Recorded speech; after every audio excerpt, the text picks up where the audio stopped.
Hello, welcome to another episode of DC Alliance, Chapter 284. With me, as always, is Joe. Joe, how you doing today?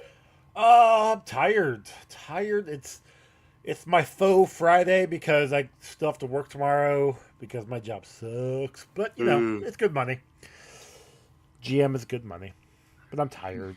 How are I you, feel you Travis? there. I'm tired. I just put Oliver to sleep at 7:30, and I kind of fell asleep with him for a couple minutes. Luckily, Allison woke me up, so I could not miss the show. But yeah, so that's why you might see a yawn or two out of me. But That's besides fair. that, Joe, things are going pretty well. Actually, can't really complain. Besides not being able to tweet out the show tweet to let everyone know that we're going live, as I've Yeah. tried it like 7 times now, and it just won't work. It keeps going to drafts. I had that happen to me a couple weeks ago when I was trying to tweet, Really? and yeah, it kept going to drafts when I was trying to share a Animation Nation episode. So I don't Interesting. know if it's me specific or you know how Twitter is a dumpster fire these days. It definitely could be that as well. So definitely Especially tried. especially over the last couple days. Yeah. Yeah. Oh my God. Yeah. But we are not here to talk about any of that. Thankfully, we are here to talk about Peacemaker season 2, episode 4. I think I put season 3, episode 4 either You did. in I was the really YouTube confused in the link notes. I'm like, wait, hold on. or the show notes. Yeah, I was again. I was Yeah, running you on put to it's put you put Peacemaker season 3 episode 4 and then thoughts on the third episode. I'm like, he's probably tired. yeah, and I think he left that part in from the last discussion. He probably forgot to change the It's really what fourth it was. part. And I'm just like, it's whatever.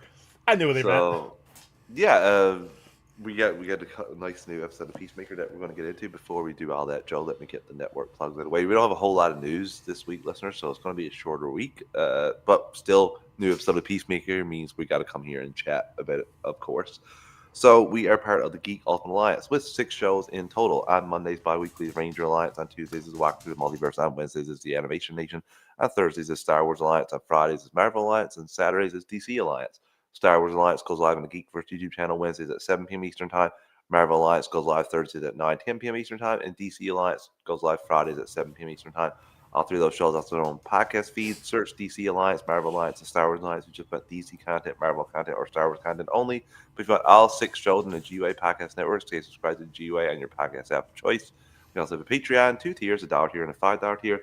Dollar tier is basically a tip jar, like we're doing. You want to help us out any way you can. And the $5 tier is where you get your extras, you get your ad-free episodes, early access episodes, and Patreon exclusive episodes. Myself and Joe are going through all the DC films through the years, over 30 pieces of content out there for the patrons. On deck for September is Green Lantern, the Ryan Reynolds film, of course. We also have the Marvel Alliance guys, Chris and David, during their Baxter broadcast, talking about all the Fantastic Four films. Their latest one comes out at the last Monday of this month, so be sure to check out their fan four stick review. And then we have Joe's Multiverse Minutes, where he's doing his Disney deep dives on the 1st and the 15th of every month. Joe's going to review a Disney film, not just review it, give you fun behind the scenes facts, tidbits, all that sort of thing. And also, we are we're about 3 weeks away from Joe's 30 plus days of Halloween patrons. So be sure to get ready for that as it comes up. Watch or listen to the old ones from the last couple of years and be ready for the new ones. We thank everyone that's a patron. If you're not a patron, if you take a quick 30, 60 seconds, rate review the podcast on your podcast app of choice, it's always greatly appreciated. It's always be a good thing. Okay, Joe. Sorry, I think I cut. The Snyder Bros. What we're talking about. No, okay, yeah. We'll get into that, Iggy, in the news. There is some rumors of a potential offer coming in, so we'll get into that. I haven't seen any of what you're saying in the chat, but my filters and blocking That's is on point too. So I wouldn't be shocked of what you're saying. We'll get into some rational thought about that in a little bit. Don't worry. After Peacemaker, of course. Joe, all right. Yeah, let's talk some Peacemaker first. new episode, Peacemaker, season three, as I said, season Season two, 3. episode 4. Need I say door? Uh, what are your thoughts on this before we jump into the meat of the episode? This one was a slower episode, and I actually appreciated that. We had some very high level episodes the last couple ones, so we definitely needed a little bit of a slowdown, a little bit of I mean, I don't want to say world building, but just kind of a you know figuring things out, if you will. Yes, I will agree. There are some things in this episode that I find outrageously stupid. and had no need in seeing, and there's other things Correct. that I thought were great. So, and there's the lore stuff that I have some questions about that I can't wait to get into. It's like Yeah, it was, well, question. There's some things I'm just like this. Why was this here? This really wasn't needed. But it does there's give some us stuff some that I stuff. did have some good chuckles out. Same. I found that things came slowed down a little bit though, especially compared to like the trailer and what I was prepared for this episode. What how they ended after the last episode, I figured there'd be a lot more uh, like things going on. It just for a couple Okay. of minutes there Yeah. is, See, I but didn't see the trailer, so because I watched basically it. it was all I the don't. escape montage. Gotcha. Yeah. See, I So didn't see the. I watched it. I downloaded it and watch it yeah, later, so I don't watch it fresh like the night before anymore no, and I or don't night of either. anymore. I caught the trailer last week for this Mm. episode, so that's why I just the way they cut it together, I thought it was going to be more of an escape and run around and stuff, but no, it wasn't that at all. It was very. Uh, we'll get into it. So I enjoyed the episode, but I'm in agreement with Joe. I thought some good, some of that, some advanced storylines, some explanation of stuff. It's nice to finally get a little bit of an explanation of the quantum unfolding chamber, but not really. Like just half one that I feel like will get expanded upon by the end of the season. Yeah. Uh, so let's jump into this one, Joe. Need I say door? So we get to see the origins of the quantum unfolding chamber, kind of the origins, just as the way they are to Peacemaker. When we see 35 years ago, they're on a hunt with his brother and father, and they find an alien. And my first question is, do you think this alien is related to or have anything to do with the alien in the quantum unfolding chamber? The one Uh, that He walks won't in say all the hi. time. Yeah, won't say hi. Probably not, considering that there's 99 doors, so there could be multiple, multiple ones, multiple aliens. Who knows? Um, yeah, no, I don't think and I think it's related to him at all. I Um, wondered if it is just because of how mean he is to him. Does he know, and that's why? I'm rather curious. Uh, but how does he know it was this that's true too. Augie? I mean, we already know that there's two worlds With the same with Aggie, the same Augie, so yeah. or similar Maybe he Augies. has a better understanding of the doors and stuff. Oh Than yeah, probably. yeah, so maybe they know when someone goes into one or comes from another one. Or Like that. what if that alien is a Chris Smith of that world? Ooh, and the alien's begging not to get killed. That one is, yeah. Yeah, he's like, no, really trying to say no. I don't know if it's just alien noises, but you can tell when his hands are up. He's like, no, Yeah, I please mean, he don't got kill me. because he already got wounded when Augie fired the shot, Yeah, and so he's begging not to do something. he was Yeah, trying to pick up the thing that we see later, and the then device. the Yeah. device, and then no, bam, and I think Chris is the one that says don't do it, Yep. and And then Augie smacks him. yeah, and says I don't take orders from you, boy, Yeah. and bam, they take the quantum unfolding chamber and they have it themselves, and They end up finding the door. Like they walk. yeah, They walk. They see something in the path. They walk through it, and there is the doorway to and they to the use chamber. and they use the thing that the alien was trying to grab to move the doorway later on down the road, Yep. which is pretty cool. They don't explain what that is in the present time. But in speaking of the present time, Argus is getting ready to go to raid Chris's house, and the only reason that Chris is able to get out at all is Economos sends him a text. I got no time for Red Saint Wild. I'm sorry, I love the actor, but I got no Yeah, time for the Michael character. Rooker's great. His character is, I mean, it's definitely not a great character. I did we talk? Have we talked? Is his character actually a character in the comics? I don't think it is. Okay. It's ridiculous. Like how I find him so stupid. Like I don't. There's nothing about anything that he done so far that I thought was funny or like. I The mean, evil stuff is the getting to a point now where I don't even care the anymore. end credit scene I thought was pretty good. Was pretty funny. Him like saying all the stuff that he was eating, or that Eagle ate when he was testing out the eagle poop. And he's like, "Oh man, this eagle eats better than I do." Like I laughed at that. But no, Even you're that right. was he was naming enough foods that I was like, okay. I did like a comment was like, how do you know that? You don't know Yeah, that. yeah. You just know when you've eaten that before. No, like you're right. Like the character that he is playing is it's unneeded. It really is I would have unneeded. took a uh, animal villain for Eagly on its own. Like it didn't even have to be involved in the story. Like I didn't Yeah, need the Argus bringing it. You could have had Eagly have his own adventure. Like you know what I mean? Like it's just it didn't. I just didn't need that. And I know he tries to find a way to get Rooker into every one of the projects he does. I don't know if he's just trying to darn make near. him be more outrageous as possible, like make him do silly stuff like what he I mean, he does is over dancing half time. naked in this episode. And I'm like, I don't need this. And he finds out what like you can see the view of the eagle. Like I Which is again, how? Why? What? yep. This and it's not in the comic. It's just I don't know. There's one of those swings and misses. And the worst thing about Gunn, I do love the majority of the stuff he's done. The worst thing about Gunn is if you don't like running gag, sorry, that's just tough. Tough I, titty said to kitty. You're just going to have to go through. You're going to suffer through more than one part of that gag. Like, that's yeah, going to come back around a couple times. I do, and I like his gags. They're fine. Like I Yes, most enjoy of them them. are hilarious. But like this one is just like, okay, whatever. Yeah, the character I'm just not as like it was a couple funny things the episode before about Eagle and like I do like how Economos is a little bit worried, but more worried about Eagly and even what Economos does to him in the end of this episode, I found more compelling than anything else. Like how is he going to get out of that? And even Yeah. that was kind of stupid when it came around. Oh, there was another eagle that came in. Yeah. Now eagles are solitary creatures. That means he's the eagle god. It's like what? It's like feel like you're just trying to justify that you change all this around to justify your hate Yeah. for Eagles. So Nope. This Nope. is totally what it is. So yeah, Argus is coming in tow with all them judo master as well, and Canamus is like just over it. Bordeaux asks him at one point like, "You look a little stressed," and he's like, "Wouldn't you be? Like I'm prone to stress anyway. You got me here with working with a guy that's absolutely crazy. It makes no sense, and then another guy that tried to kill me, Yeah. and we're going after one of my friends."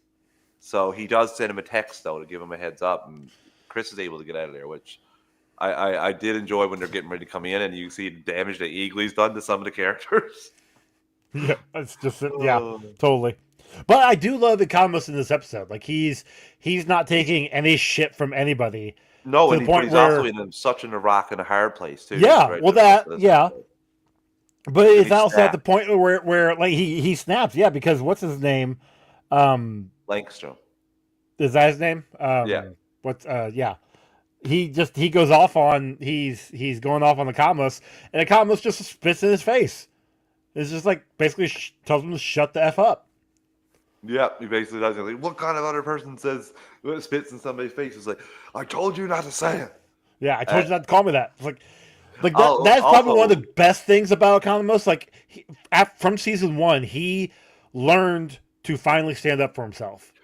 Even when they're driving there and he rats out like from saying Yeah. he was winking about you and even that stuff I find 100 times more funny than the Red St. George stuff like and that's just minuscule talking between characters but I find that funny in the show especially with Economos and the way he reacts to all this stuff would be like you or I being like what who are we working with what the hell is this like that kind of stuff so I appreciate that and think that's really funny and I think I enjoy him the most of all the other characters outside of Peacemaker, if I'm being honest with you, Joe. Economos. Yeah, I think I enjoy him the most out of every other character, like the side characters, in this season especially. Again, Economos has grown the most. Yeah, Like and he he's actually definitely still has- yeah, because if you look at Harcourt, she's definitely regressed. yeah, Adebayo has she's Stagnant. grown a little bit. Stagnant, She's too, she's kind of gone up and down, like because she's grown, but then she's also lost her wife. and she's grown, and then she pays money for a magazine ad, which nobody does anymore. that So, nobody reads. And then you've got Vigilante Adrian, who is just always been the same, who doesn't do anything. other than just be crazy. That's it. Yep, he's just himself. So Yeah, Economos is Economos the has most definitely normal. been the best. Like he's definitely grown the most.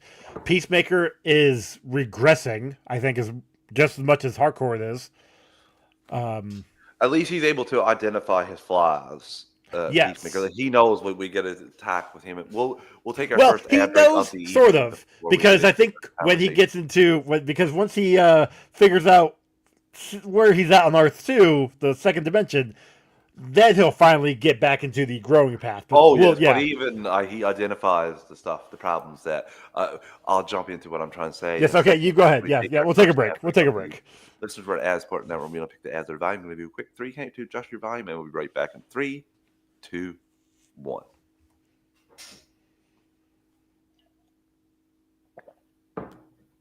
And we're back. Okay, Joe. Where are we leading off to? As Argus bursts into the door, and luckily, Eagly and Chris are able to escape using a piece of meat, a ham to be exact, deli meats, and he Yep. gets Eagly out the door, and they take off. And Judo Master goes after Chris, and Eagly looks like he's going to be taken out by Red St. George, and then the Economos springs him, pushes him into the rocks, and knocks him out, saving Eagly because he doesn't want to kill an eagle. Yeah. What do you think about the Judo Master and Peacemaker fight? I mean, it was kind of cool. I I mean, it laughed at was the end when he when he lands crushes him on on the him. ground. He's like gets up. He's like, "Oh, you're like a piece of toilet paper that's stuck to my shoe, and I just can't get rid of you." Yeah. He goes off, and yeah, he's No, okay after, but yeah, yeah, it seemed because I mean they fought what twice in season one, yeah. uh, and obviously the first time they fought, Judah Master kicked his ass. Second time was Peacemaker won Peacemaker won. That he had the upper hand. This one was pretty even for the most part. I thought. until Peacemaker landed on top of him, Yeah, like by Like accident. Judah Master had them in like a headlock, but they were on the edge, and Peacemaker took the advantage. Chris took the advantage and jumped off the ledge. Yeah, he knew too, so he used his body against his. It's a better Yeah, chance for him. So yeah, I did. I enjoyed it. I liked it a little bit. There wasn't as much fighting there, but the holds and the stuff like that, and Chris just constantly more focused on the thing to move the quantum unfolding chamber than anything else. yeah. No, Yeah, he knows he needs to get out of there because the longer he is held up, the easier it will be for the rest of Argus to get him and get that room, just get all that. just tried to tweet out the show link again, and Still nothing. Nah, yeah, it happens. That's had fine. to try, just yeah. So he calls Abigail, who comes to pick him up immediately, and she gets in. Eagly gets in, and they go off to get an explanation, little mini explanation of the quantum unfolding team to Abigail as he goes to get a different spot at the cabin in the woods where they found the alien and the Yeah, QC where he goes. it's his grandfather's cabin. It's where they Yeah. used to hunt when he was a kid. Yeah, he takes Adebayo there, and this is an explanation. Which I mean, now we know that this isn't something that we thought that was something his dad built. And I love how he laughs. He didn't even graduate grade 10. No, no, no. Which yeah makes sense. I mean, Yeah, he is a hilljack backwards crazy person. redneck. Yeah. But yeah, we don't get an explanation about the helmets though. No. So I He's am still dead. There is an explanation. yes, I'm still interested to hear about that. Same. And yeah, he calls they get the quantum unfolding chamber set up in the doorway in the cabin. At the Yeah, same he had time, they're trying called. to get Well, he had called Economo, or Economos called him yeah, to let him know, hey, you like they're on to you. They're trying to get into this room, and John's like, hey, or I'm sorry, Chris is like, you need to stall as much as you can. I just need as much time because I'm going to move the room. yeah.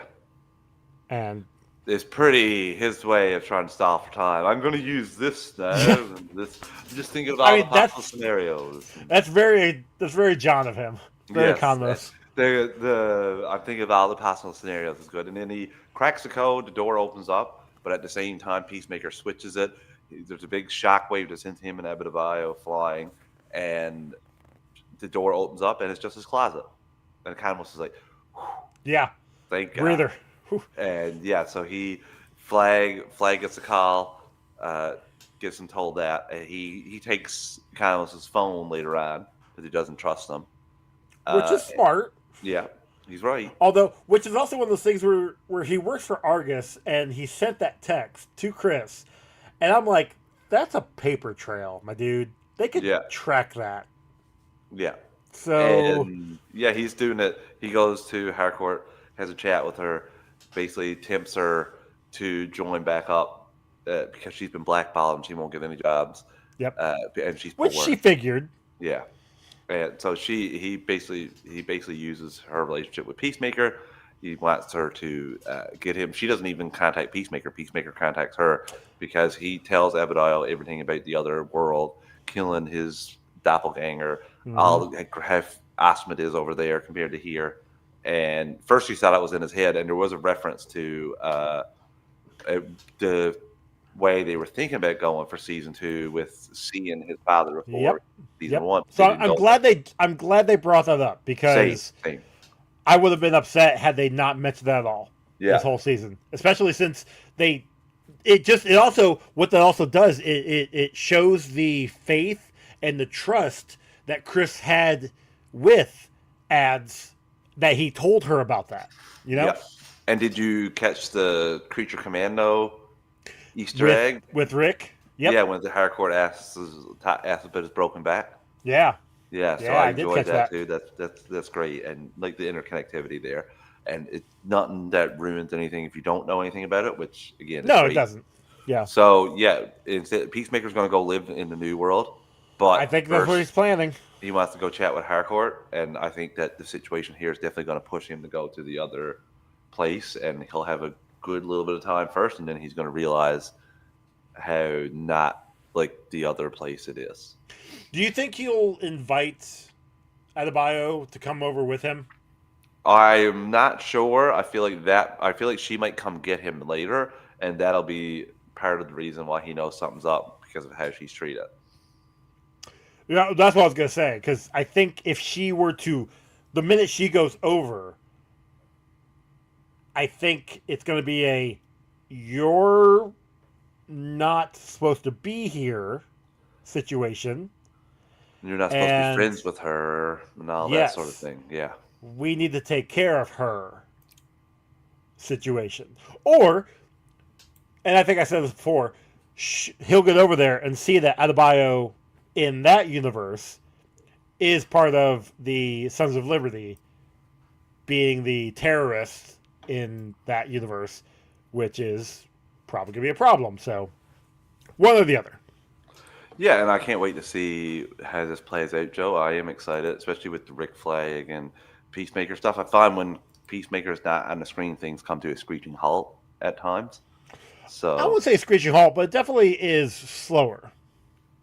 So yeah, because the Economist stuff was good. I really did enjoy that. That still involved Peacemaker at a correct. Point too, yeah, but like the stuff with the Adebayo wasn't just just her. That was enjoyable. Her even the chat with her with him, like that's a little bit. Well, yeah, but I mean, like her looking through the magazine, like what does that do? That was nothing. Yeah, and until it became something. Adrian Chase too. I don't know. I might be just wanting to see the plot progress a bit more, and some of the jokes. I'm like, you're spending time on this, but yeah, so he gets Adrian to come, and he takes off in his car to go meet Harcourt. He got Adrian to bring over a bunch of doors because they need to set up a door, to close the door and hinges. Yeah.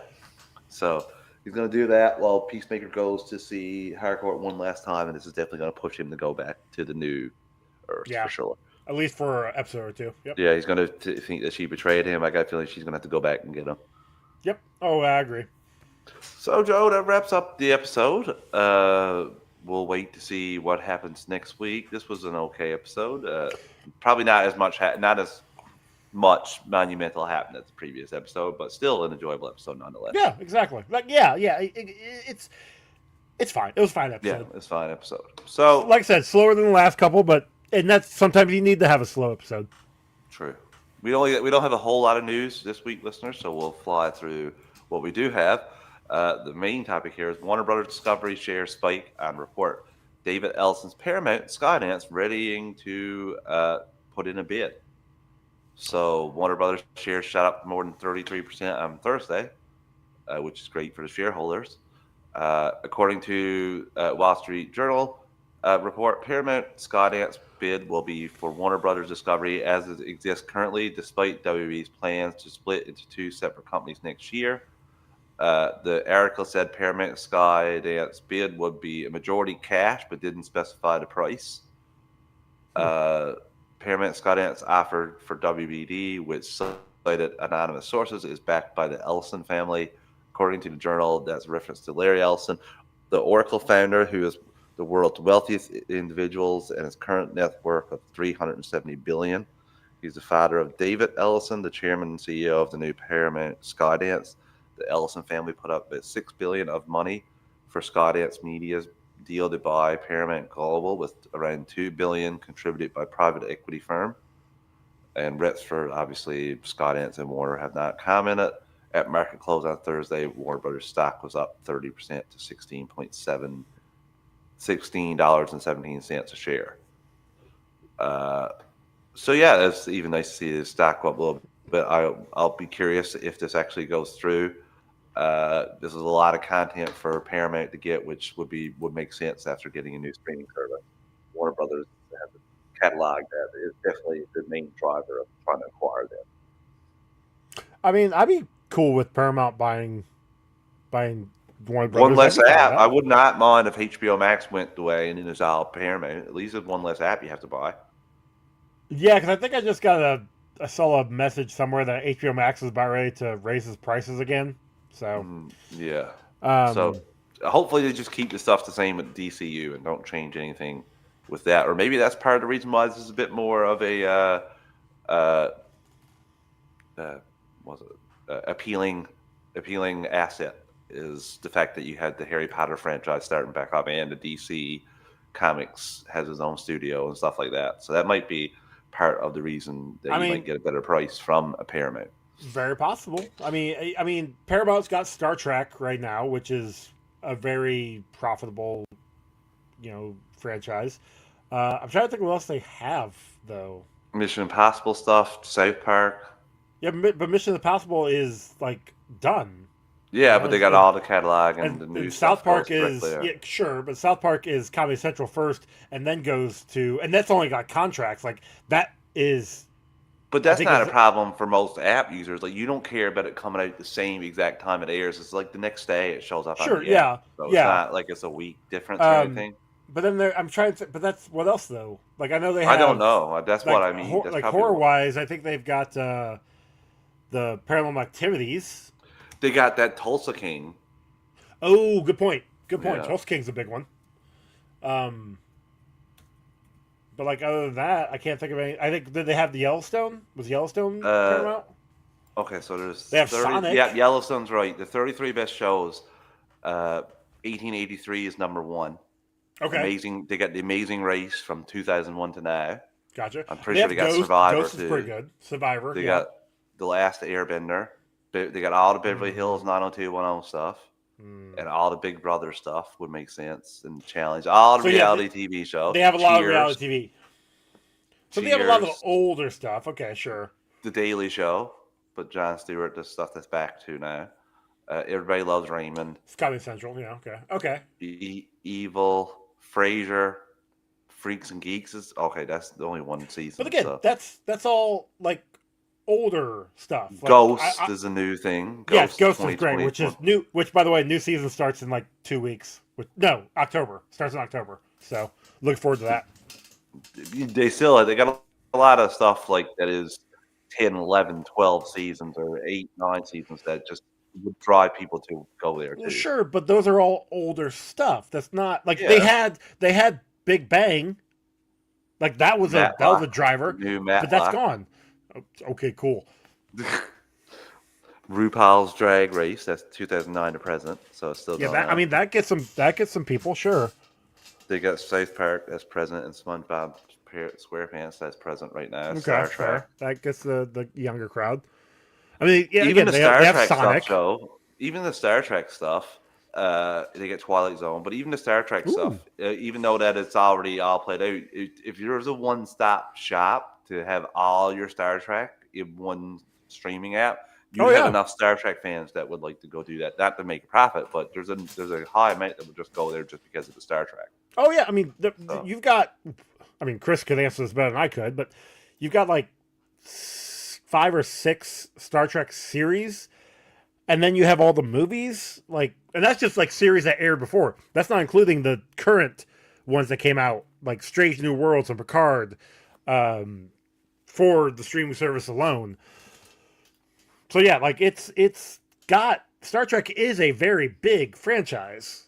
yeah, it's just again, if it goes to Paramount, so be it. As long as they keep the DC studios and the DC stuff like going the way it is, I'll be happy. Please don't start it Sure, over. And and Iggy's as long as they comment, don't do, yeah, I was about to bring it up too. This is Snyderverse is gone. It's done. I don't say gone. yeah, Snyderverse is done. yeah, I'm it sorry, might Iggy. return if you get a Crisis on Infinite Earths. You might get a character or two show up like in Maybe like depending on how you do that. But even that, you might not. You might just see an Earth get wiped out. But the uh, only the only time we're gonna get a Snyderverse anything will be in comic book form. yeah, unless, like you said, Maybe James Gunn does a maybe big animated event. form. Maybe if James Gunn does a big event, but that's not like you won't get the story continuing on that Earth. You might get a Nope. character or two from that universe coming over to help in a grander, like saving the multiverse type thing. But that's about, and I don't even think we're getting that. I don't think that's going to happen, Joe, because of how many times we've gotten that story in animation in the last Right. little while, and the DCCW. I don't see us getting that story, so that I don't think Not that's going to anytime happen. soon. But that's the only possibility I can see of getting any characters showing up in the DCU. Also, I'm pretty sure Zack Snyder is pretty much Pretty busy. done with Well- DC. Like, it's going to take a massive amount of money for him to come back to DC. I could see if like it goes to Paramount and you have different people owning it, maybe. that but, maybe, but even that, I at don't that, see that happening because you have like you're still going to have positive some of the same people in the background. And you also have positive momentum going with the DCU. So Right. that's just not, and that kind of thing that I'm talking about, that's not for 10 years. Like that's not happening next film or Man of No. Tomorrow or anything. So and even at that, like trying to get, say, even Henry Cavill, Gal Gadot, or even Ben Affleck to agree to come back to those roles in 10 years, good luck. also be on the lookout for laughs if this merger goes through. That's all I'll say there. Lots of laughs would happen when you merge. So hopefully, if it does happen, hopefully it's just positive for DC. Yeah. Joe, we have some Superman video on demand numbers. 700K in its first 6 days from Samba TV. US has watched on PVOD. More than Mission Impossible and Deadpool and Wolverine. Ooh. So Mission Impossible is 618,000. Okay. So pretty good. I still haven't seen that. numbers. I'm like a couple of Mission Impossible behind. Same. I'll get there I'm two eventually. Mission Impossibles behind. So I listened to James Gunn on Howard Stern. It wasn't super long, but these are the two most important things that came out of it. James Gunn says Man of Tomorrow is a Lex Luthor and Superman film. It's a story about Lex Luthor and Superman having to work together to a certain degree against a much, much bigger threat, which could be Brainiac. And he said, I'm creating the Superman sequel, and that's going to start shooting in April. So April of 2026 is when he's looking to start shooting this. All right. Let's go. Peacemaker is in Fortnite. Yay. Yay. What's not in Fortnite? I don't know now, Joe. I think everything's been in Annabelle. there. Annabelle's not in Fortnite. Ooh, I wouldn't mind Yet. a horror Fortnite. And then we got some Clayface locations, 2 to be exact. 1, is that not showing up for that link? 1 right here. Yeah, so it popped up with Yeah. Home of DCU. I don't want that. Gotham Amusement Mile is going to be in Clayface. See Joker Funland in the background. Ooh, that's there. kind of fun. That'd be pretty cool. There's the other picture was just a bulletin, like a bulletin on the wall. It said basically a big thing about everything sucks. Come join the Jokers. Yeah. Or the Jokers was at the bottom, and then this just came in after I got the notes that I just put in like while we were talking here, which I don't know if this will make Snell happy. I don't think it will. The bat symbol has been spotted on the set of Clayface, and it looks an awful lot like Robert Pattinson's bat symbol. It does, doesn't it? And hold on. Joe, if you click on it and look at the replies, I don't know if you watched Dexter ever, but the first reply is a picture of Dokes looking at James Gunn. Basically, like, Yeah, you're that's Dextering me good. here. You're saying you're not involved in anything, and you said this is not going to change. But so I don't know what's going to come of this film. Is it going to be set like I think anything could change there. So or that could just be even like a fan sticker for all I know. That might not be like they might have that taken off from when they started shooting. That might be something that someone got put there to let you know that these garbage bins are going to the Batman set. Who knows? Anything's So like possible. let's not get too ahead. But I did find it funny. I found the picture the most funny of Yeah, those. it's good. Yeah, yeah, It it's made me gone. Yeah. chuckle. So the final thing here, one of the best Superman comics ever is getting an epic audio drama, and you can hear some now. So Mark Thompson, who voiced the Man of Steel in DC Comics' fully cast audiobook retelling of All Star Superman, is returning to the role for the adaptation of another best Superman comics of all time, Penguin. Random House Audio and DC Comics announced Thursday that an audio production of the apocalyptic 1996 limited series Kingdom Come by Mark Waid and Alex Ross will be releasing November 18th, and gave Polygon an exclusive clip where the end of the world is nigh. Kingdom Come is it. We know where Kingdom Come is. So yeah, we're not going to listen to that, but this is the second collaboration between DC and Penguin Random House Audio. Uh, it adapted veteran Derek Maggs, who is on this one, who worked on Neil Gaiman's The Sandman comic book series, the 90s Batman Nightfall arc, and the 1993 young adult novel Superman, Doomsday, and Beyond. The adaptation of Kingdom Come features sound effects and a cast of more than 30 actors, including people that I have no idea who they are. Norman McKay as the preacher. No, including Eduardo Ballerini as the preacher, Norman McKay, who serves as the story's narrator, and Lorelei King as Wonder Woman. Okay. So, yeah, it's pretty cool. There's a nice little poster on the front there, too. So, just nice to see Kingdom Come get it, too. I would like to see this in animation, too, though. I would, but the way that they've been doing animation the last couple of years. I want Tomorrowverse people to handle it. I'd like for somebody new to Okay, yeah. Let's do give that. it a. I mean, don't Give it get a me wrong. fresh I look, you know, I fresh trust look. Gunn, but like let's wait a little bit. This might be too far, like out of his main control, that it might skirt some of the quality control stuff. So Yeah, yeah, let's wait a little bit on that one. yeah, So yeah, that wraps up our news show. Not a whole lot here. We got a Smallville retro recap, yeah. uh, season 7, episode 7. I can't remember the title of it. Basically, Lana gets Wrath, I powers. believe. Lana gets powers is Yep. essentially what it is here, and I did enjoy this one a lot more than the last couple. Did you? Yes, I do like the whole like this just reinforces the whole Superman story and lore of like not everyone can handle Superman's powers and do the right That's thing and fair. stuff. Yes. And even Lana, who is supposed to be a good character for the majority of this show, gets a bit of power and does stuff herself that Clark would never do to try and get people like in jail and stuff and try to take matters into her own hands. None of the stuff that Clark has been taught to do. So it's just nice to see even a good character, quote unquote good character, just the moment they get to power, like go drunk and mad with power, which a lot of people would do if they had that same like powers in real life. So I did enjoy that aspect of it. Okay. And you know, her having powers to Super Six, I thought was hilarious back in the day. That I do remember that from way back when. It's just like, oh wow, gee, I wonder what they're doing.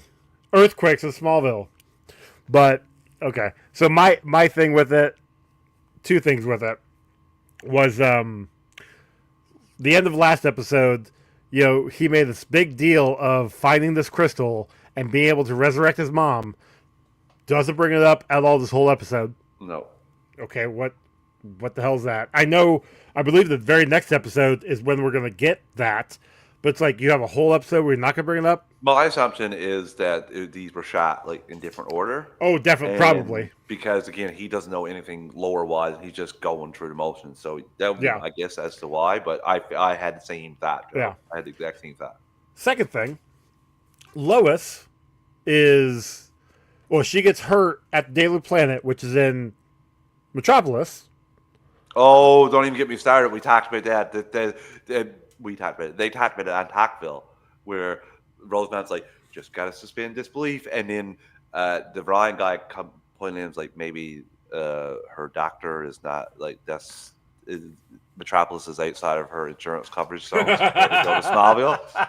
And I busted out laughing. I was like, I can't believe having to worry about that bullshit.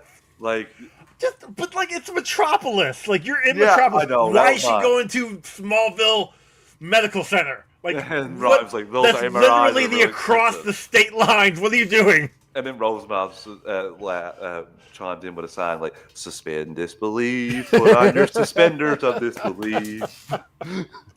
The bad thing is the bad thing is that back in 2000, whatever, when this came out, I never would have thought about that. Nope. I looked right past it. Yeah, did not that's care. all we had, Joe. We were just like, oh my god, we still have Smallville. Like, they're this still is cool. going with it. I was on Smallville High. It was fine. But now, with being in podcast and analyzing all the shit that I analyze, that bugged me. And I know it shouldn't have, but it just did. It did too. It's like, why wouldn't you just put her? It's obviously you don't want to make a new set for Metropolis. Yeah, exactly. That's all it was. It's because it's you have the set for Smallville. Slap it on Smallville Hospital and just show them from a different angle, and like just a little bit extra. Yeah, just put a different like flyer right here.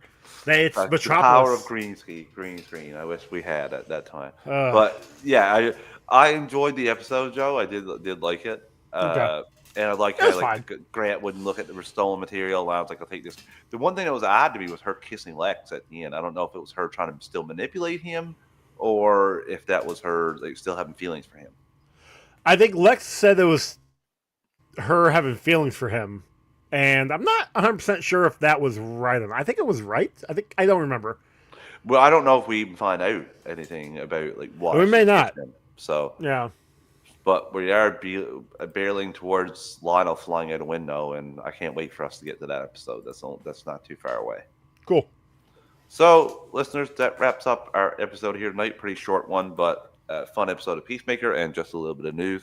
Maybe we'll have more on the potential purchase of WBD next week, but we will definitely have another episode of Peacemaker. So we'll be back then. Joe, I'll see you next week for more Peacemaker.